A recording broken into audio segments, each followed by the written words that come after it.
కౌలు రైతుల గురించి 1956లోనే ఒక చట్టాన్ని తీసుకొచ్చారు. ఆ చట్టంలో కొన్ని రైతులకి అనుకూలంగా ఉండటం వల్ల ఆ రోజు కౌలు రైతులకి న్యాయం జరగలేదు. మళ్ళీ 2011లో ఒక బ్రహ్మాండమైనటువంటి చట్టాన్ని రాష్ట్రంలో తీసుకొచ్చారు. ఆ చట్టం 2011లో వచ్చినప్పటికి కూడా 2016 వరకు ఆ చట్టాన్ని అప్పుడున్నటువంటి ప్రభుత్వాలు అమలు చేయలేదు.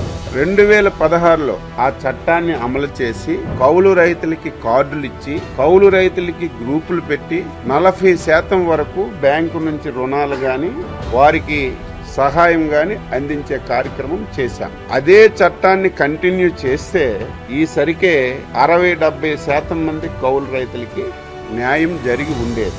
దురదృష్టవశాత్తు 2019లో ప్రభుత్వం మారిన తర్వాత 2011 చట్టాన్ని పూర్తిగా రద్దు చేసి మళ్ళీ 2019 కౌలు రైతుల చట్టం అని చెప్పి ఒక చట్టాన్ని తీసుకొచ్చారు.